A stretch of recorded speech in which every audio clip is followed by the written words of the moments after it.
If you ask me about the technology, this is a whole other matter, you see. But then again, you see, there's some bright graduate student in University X who is dreaming up the thing that is going to be so much better than what we do that, you know, we're going to go the way of RC. I don't know. Sometimes I feel like my crystal ball is really good. The beginning of the integrated circuit business, it was perfectly clear that, you know, Moore's law had this going to go on up. And we're up at a stage now where the designs are getting harder and harder and harder. You know, it's a multi-hundred-million-dollar job to design a chip. And why is that? Well, it's because we're making features that are smaller than the wavelength of light. And so the masks that you need and the lithography that you need is so expensive that you got to get it right. You can't afford to do it twice.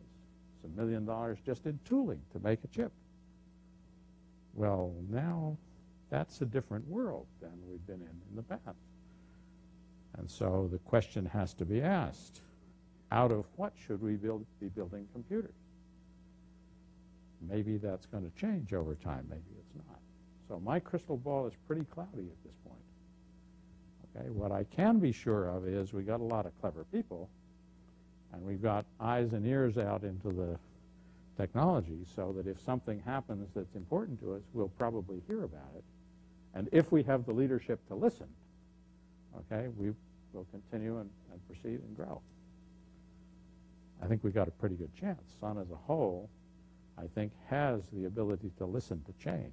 It's evidenced a number of occasions that it can, in fact, steer this ship in some way different than it was going before. We're not a workstation company anymore. We're something else. Okay, more questions? Yes. Oh, phone? Any phone questions? Hearing silence from the phone, I come back into the room. Yes, sir.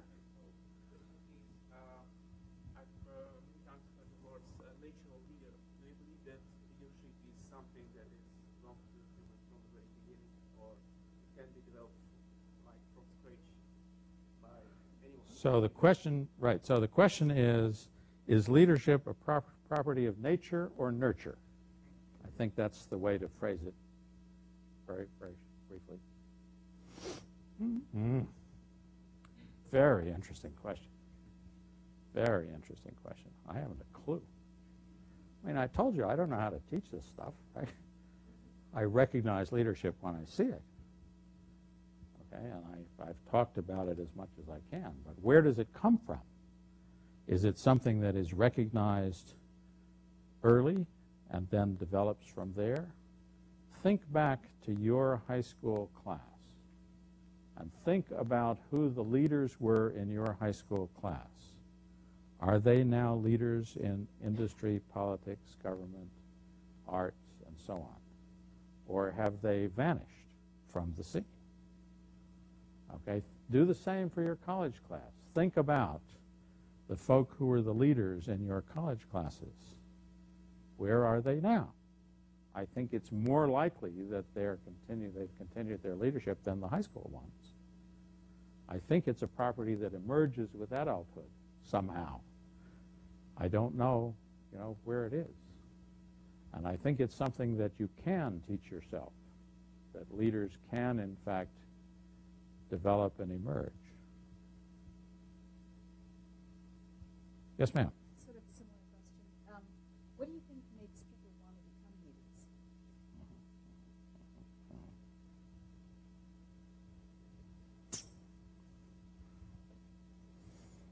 There's talk about titles a little while ago.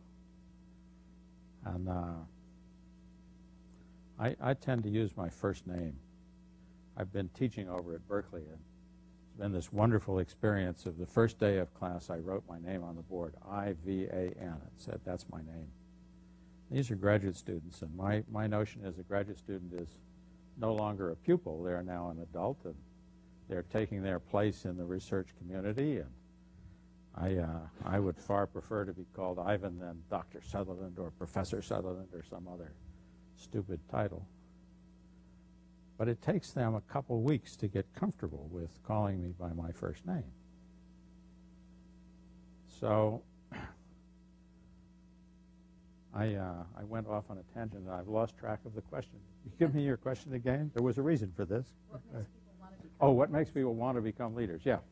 So I hardly ever use my title. And there was a guy from the FBI came around to visit me one time, and I wanted to do a reference check on somebody.